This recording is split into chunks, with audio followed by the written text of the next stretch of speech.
Magandang umaga mga Lods. Ngayon naman ang tutuklasin natin, ano naman ang tawag sa mga baji o parakeets sa ibang wika ng idol. Yan ang ating alamin.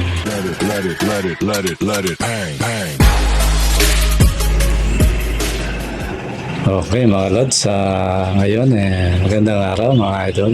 Ngayon di ba yung nakaraan tema natin o topic, yun nga, sabi ko nga doon na susunod pag-aaralan natin yung kasi yung nakaraan scientific name yung pinag-aaralan natin, mga katawagan. Ngayon mga Lods, ang itatopic natin, ano naman ang tawag sa mga baji o parakeets o bajirigar sa iba't ibang lengguwahe mga Lods. Diba no? Kasi ito siguro para sa inyo rin kasi para sa akin dahil nag-alaga tayong ganito, tapos ngayon ito nagbablog ako. Maganda talaga na na mapag-aralan yung parakeets, kasi dati hindi man ako interesado, gusto ko magparami, lumaki yung niya, yung size niya. Tapos ngayon nung bandang huli talaga papunta ka sa pag-aaral, kaya hindi po pwedeng hindi mo pag-aralan. Ngayon, maliban na lang sa mga talagang gagawin lang pet.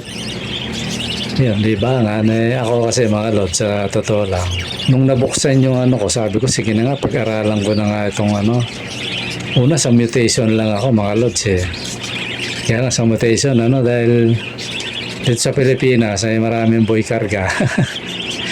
Yung mga boy karga na yun, mga seller ng ibon yan mga gustong kumita, para kumita sila kahit hindi naman totoo, sabihin nila may kargang ganito. Kaya sabi ko, para kumbaga ito sa panahon ngayon mga Lods, ang mga parakeets, sila yung pinakamababang presyo sa market kumbaga. Pero ako naman hindi ako tumitingin dun ang totoo, nakakadagit ako rito ng mamahaling ibon pag may nakakursonada na-out ko So hindi doon ang focus ko, malayo pa ako doon. Ang focus ko mga Lods, ito, nag-alaga ako ng parakeets, tapos nakuha ko na yung yung baga, nakita ko na napalaki ko sila, although hindi naman lahat. Nakita ko na kaligtas na ako sa mga sakit. Alam ko nang kung ano yung sakit. Tapos yung mga bakit pangit ang balahibo. Sabihin, kahit pa paano mga Lods, may knowledge na ako doon. Kaya, kumbaga kayo yung saksi. Nakikita nyo, napaka-minimal na lang ng namamatay. Although talagang siguro yung ibon, pag namatay, talagang kagaya ng nakakain na lang ng lason. O kaya nasobrahan talaga ng lamig dahil sa bansa natin front ng bagyo, maaaring nababad sa tubig yung ibon. Kaya pero pagdating sa sakit, napaka-minimal na mga Lods. Ikumpara dun sa nung nag-umpisa ako, talagang magugulat ka nun, biglang babagsak ang ibon. Wala akong alam na dahilan kung bakit, diba At least ngayon, pag may namatay na ibon, alam ko kung anong reason, diba O maaaring alam ko talaga may tama yung ibon. Pero napaka-konti ng Lods. So sa madaling salita, ang ibig ko lang ipunto, nandito na tayo sa pag-aalaga ng ganito. Di pag-aralan na natin, di ba So ngayon, ba't tayo na ron? Kasi meron ako nakita ng libro mga Lods na parang hindi na kayo mapagod mapag-aralan to. Ako na yung ako na yung parang magdadadaldal para sa inyo. At least masasabi nyo, ganito pala yun. Ang parakeets pala, maraming species yan, di ba Iba't ibang klaseng oris yan, medyo may small bird, So hindi na kayo mahirapang mag-research mga Lods. Tsaka pati ako, interesado ako mga Lods, na kahit pa paano matuto tayo sa ganito. So ngayon, ang pag-aaralan na natin, dako na tayo dito mga Lods. Ay, bago pala yun mga Lods, yung natin, yung raffle natin, yun, tuloy-tuloy yun mga Lods, kaya kargahan nyo na mga idol. Okay, dako na tayo dito sa ating yung iniwan kong yung sabi ko nga, pag-aralan natin yung iba't ibang katawagan sa mundo ng ng parakit, manotawag. Tsaka kung ano yung meaning, kasi iba may meaning nakita ko eh. So ang pamagat nito, Baji in the other language, mga lods. Yan. Kasi ito alphabetical to, mga lods. Kaya dapat Pilipino muna, pero hindi. Ang arrangement niya alphabetical, so mag-uumpisa tayo sa Africa, mga lods. Ano ba ang tawag sa Bajirigar o parakit sa Africa, di ba? Ganun din ang tunog, mga lods. Totally, siguro ilagay ko na lang yung mga letra sa dyan sa monitor, Ito siguro bibilisan ko lang para maiksi lang yung topic natin, mga lods. Sa Africa ang tawag Baji. Yan, J nga lang, parang Haji, ganun. Baji. Africa yun, mga lods. Tapos Alemannic, siguro mga Aleman, yan. Alemannic German, parang ibang klaseng German to eh. Sa German, Walisitic, yan. Walisitic sa German yun, mga lods. Sa Alemannic German. Sa Albanian naman ang tawag Ilo, yan. Ilo Papagali. Yung iba rito niliwat ko na para maintindihan natin. Sa Arabic naman, Al-Ta'aji, Al-Ta'ajir, yan. Al-Ta'ajir, Al-Ta'ayib, yan. Al-Tayyib, Al-Ta'ajir at saka Al-Tayyib. Sa Arabic yun, mga lods. Tapos sa Basque, di ko lang anong bansa to. Periquito, yan. Periquito, Periquito, yan. Tapos sa Belarusian, Chavalisti Papuhaid, Chavalisti Papua, yan, parang ganon. Yan yung salita niya sa Belarusian. Tapos sa Bulgarian naman, mga lods, Volnis Pafagal, yan. Volnis Pafagal. Tapos sa Catalan, Periquitos, yan, ibang ibang spelling, Periquitos. Sa Chinese naman, mga lods, Chang Wai Xiao Ying Wu, yan. Chai Wang Xing Ying Wu. Parang yung Chinese na Chinese, mga lods. Tapos sa Croatian, ano ba bansa ito? Croatian, ang tawag sa kanya Papigika, yan. Tapos sa naman sa bang bansa to? Ano bang basa nito? Si Zen o Zen, parang ganon. Si Zen, yan. Ang tawag Andukal, yan, isang tawag. Tapos may isa pa,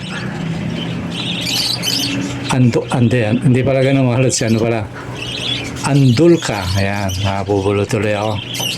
Tapos sa ibang tawag naman, Andulka Vinkovana, yan. Andulka Vinkovana sa Zizen. Hindi ko alam kung tama yung spelling ko sa bansa na to. Comment na lang kayo, mga lods, kung Zizen o Zent. Ayan. Tapos sa Danis, Undulat. Ang pangit, mga lods. Undulat. Tapos sa Dutch naman, Grass Parkit. Yan. Iba yung spelling niya pagka Grass Parkit niya, mga lods, sa Dutch. Tapos sa Historian, Viir Papagoy. Yan. Viir Papagoy. Pag medyo pilipit na dila ako, mga lods, bahala na kayong umintindi sa akin. Basta ilalagay ko kung ano yung spelling niya. Tapos sa Pilipino, Maikling Loro. Ayan. Sa isang salin, sa isang liwat na isang Pilipino. Maikling Loro. O sa madaling salita ito, maliit na loro siguro to. Ibig sabihin. Sa Finnish naman, Undulaati. Ayan. Undulaati. Pareha sila ng nung Danis. Undula ati. Meron lang ati yung isa. Tapos, sa anong bansa ito? Sa Flemish. O, ganun din. Grass Parket din, mga lods. Tapos sa France, Peruche Onduli. Yan, Peruche Onduli. Sa Gaelic naman, Gaelic Irish kumbaga. Sa Gaelic Irish, Pearaichi Astralak. Hirap din kasi mga lods. Pearaichi Pearaisin Pearaisit Astralak. Yan. Mahala na kayo mga lods. Basta ilalagay ko yung letra. Tapos yung Gaelic Scot naman, Bultsik. Yan. Buitsit. Parang buisit. Buitsit. Hirap na mga lingwahe nila, mga idol. Tapos sa Galician naman, Pericatus din. Yan. Sa Gregorian naman, Chukchuha Tut Iruchi. Yan. Chukchuha Tut Iruchi. Yan. Tapos sa German, Walaten Sitik. Yan. Parang Walastik ka mga lods ha. Walaten Sitik. Yan. Tapos sa Greek, ano ba ang tawag sa Greek? Makpua Opa. Makyuara. Hirap din kasi mga lods. So it's mean mahabang buntot. Yan. Yung iba may mga meaning eh. Tapos sa Guarati na bansa, ang tawag Australiana Potata. Yan, Australiana Potata. It's mean lorong Australian. Yan. So talagang kinikilala nila na taga-Australian yung parakeets. Sa Haitian naman, ang tawag peruk. Napakaiksi niya, peruk. Tapos sa Hebrew, Tuki Katan. Yan. Tuki Katan. So, ibig sabihin, maliit na loro ang ibig sabihin. Tapos sa Hindi, Pashu. Yan. Pashu. So, ibig sabihin, hayop. Yan. Tapos sa Hungarian naman, Hulamos Papagatsi Torpe Papaga. Yan. Hulamos Papagatsi Papaga Torpe Papaga. Yan. Lods. Maalala kayo, nabubulol ako. Icelandic. Napakaiksi. Gary. Yan. Anong tawag sa kanya? Gary. Tapos sa Ido, Perucho. Yan. Di ba? Perucho. Tapos sa Indonesia, Burung Kesturi. Yan. Sa Indonesia mga lods. Burung Kesturi. Tapos sa Italian, Papagallino Ondulato. Yan. Papagallino Ondulato. Tapos sa Japan, Sekisenko. Yan. Sekisenko. Parang ganun. Tapos sa Kasak. Sa Kasak, Buryatot. Ang pangit mga lods. Buryatot. Ang kulit ng Pero pwede yung pangalan niya. Burya. Ganun. Huwag mo lang idugtong yung tot. Yan sagwa mga lods. Tapos sa Korea, Inko. Yan. Tapos sa Latvian, Pundur Papagailis. Tapos Litanian. Ang tawag sa kanya Bangho Toji. Ang pangit Bangho Tohi. Ayun, Bangho Tohi. Parang ang baho nun. Mga lods, oh. Botohi tapos Papu Gili. Yan. Yan ano. Bantot ng pangalan mga lods. Tapos sa ano, Macedonia. Yan, Macedonia. Totally sa Macedonia mga lods. Ni-research ko, walang lumalabas. Ano na lang, research ko na lang pag ano. Hindi lumalabas yung ano, kahit inano ko, ginugil ko, parang wala akong nakita. I-ano na natin yan. Yan na lang natin kung anong bansa yung Macedonia naman. I-compare na lang natin doon. Maring walang naligaw na parakit sa Macedonia kasi wala silang ano eh. Oh. Pero meron eh kasi hindi lang ma-translate eh. Tapos sa Malay naman mga lods, Badgerigar yan. Badgerigar din. Tapos sa Navajo, ano, Chidi, Chidi, Yalti Ayashi. Yan. Ako lang ulit mga lods, mahirap mapilipit sa dila. Makikita nyo naman yan sa monitor mga lods. Tapos sa Norway niyan, undulat din. Undulat. Yan. Sa Persia naman, Mork-esh. Yan. Mork-esh. Ibig sabihin, lovebird. Yan. Sa Polish naman, Papuska Falista. Yan.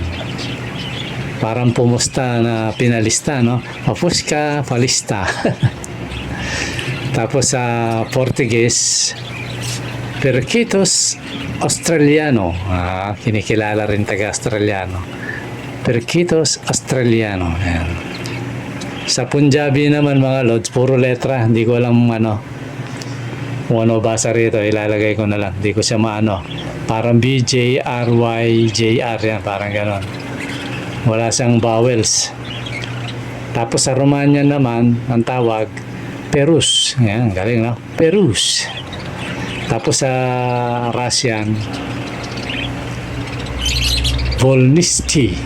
Volnisti, Popugay Chick. Yan, Popugay Chick. Sa Russian yun mga lods. Sami, Undulata. Yan. May katunog siya. Undulata. Tapos sa Serbian naman, Serbian, ang tawag sa kanya eh, ano, Tigrika. Ayan. Tigrika Australica tigrita. Ayan. Australica tigrita. It's mean Australian tigris. Ayan. Kasi nga yung tiger ang ano, zebra. Parang gano'n sa kanila man. Tingin nila tiger. Kumbaga, Australian tiger. Australica tigrika. Ayan. Sa ano yan? Serbian yun mga lods. Tapos sa Slovak, Papagahek, yan. Papagahek Andulka. Yan. Tapos sa Slovenian,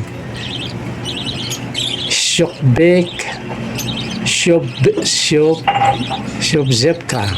Hirap bigkasin. Shobzepka. Yan. Para na kayo magano mga lods, hirap bigkasin. Tapos sa Spanish, Periquitos din. Yan. Swedish. Tapos may Tagalog pa rito, Badgerigar din. Ano lang siguro. Tapos sa Telugu, Melopsitatsini. Yan. Melopsitatsini. Tapos sa Thailand, NK Keu. Yan. Keu. NK Keu. Ibig sabihin loro. Sa Turkish naman mga lods, ano, Muhabbet Kuzu. Yan. Muhabbet Kuzu. Sa Turkish yun. Sa Ukraine naman mga lods, ano, napakahirap din kasi na Kiev Listi Papuska. Yan. Siguro mariremark sa atin yung Papuska. Pero yung bungad, ano ang hirap eh. Kiev, halos wala siyang bawal, mga lods, hirap dyan pikasin. Nalagay ko na lang dyan yung ano, kung anong pagkaletra niya. Tapos sa Undo, Baherigar, yan. Baherigar. Vietnamese naman, mga lods. Ben Yang Phong. Yan. Vietnamese yun, mga lods. Tapos, sa Wales, anong bansa ito, Wales? BWG. Hindi ko lang kung paano anong basa rito. VUG. Yan, parang budget. VUG. Yan, VUG. Yan. Tapos, Western Marine naman, ayan, wala rin mga lods. Hindi rin sa ma-research. So, ayun mga lods, yung hindi na-research, na lang, kung gusto nyo malaman, i-research nyo na lang mga idol. So, yun mga lods, pag pa lang, haba na, ngayon at least alam natin, hindi man sa buong mundo, mga lods. At least kasi may mga magkakahawig na lang siguro kaya hindi at least maraming tayong alam na tawag sa kanila mga lods. Ako agad naisip ko rito pwedeng ipangalan kaya tama yung minsan di ba may tinatago akong pong-pong. Ayun, tumama tayo mga lods. Pong-pong pa talaga tawag, pong. Bet siyang pong. Vietnamese naman yung mga lods. Okay mga lods, at least nalaman natin yung mga pangalan ng ating mga pangalan. Mga katawagan sa mundo, di ba, sa world. Yung ating mga alagang parakeets, mga lods. Balang araw, rin yan, ma-appreciate nyo yan. Maaaring ngayon, yung mga UV, hindi. Pero, pagdating ng araw kasi, minabuti kong hindi man buong buo yung ko, parang summarize lang. Tama, summarize pa lang, haba na, di ba, Para at least, hindi tayo inosente sa Marami pa to mga lods, kaya iniiklian ko pa lang parang nilalaktaw-laktawan ko pa yung mga topic niya kasi mahaba baka maging boring sa inyo tsaka na lang pag medyo susungkit-sungkitin natin mga lods. Okay mga lods, siguro hanggang dito muna at sana may nakuha kayong kahit papano. Sa susunod ang itatopic naman natin hanapin natin yung natural habitat naman mga lods. Di ba Saan ba lang galing ang baji? Where come from? Sabi niya, where do baji come from? Yan. Okay, liliwat na lang natin sa Tagalog yan mga idol. Para at least tayo mga lods. Nag-aalaga tayo. Alam natin yung karakter ng ibon, kung saan galing, kung ano na bang history ng ibon na yan. Diba mga lods Okay mga lods, hanggang dito muna siguro at maraming salamat at sana kahit pa paano makatulong sa inyo itong video na ito mga lods. Okay, maraming salamat sa panonood. Bye bye.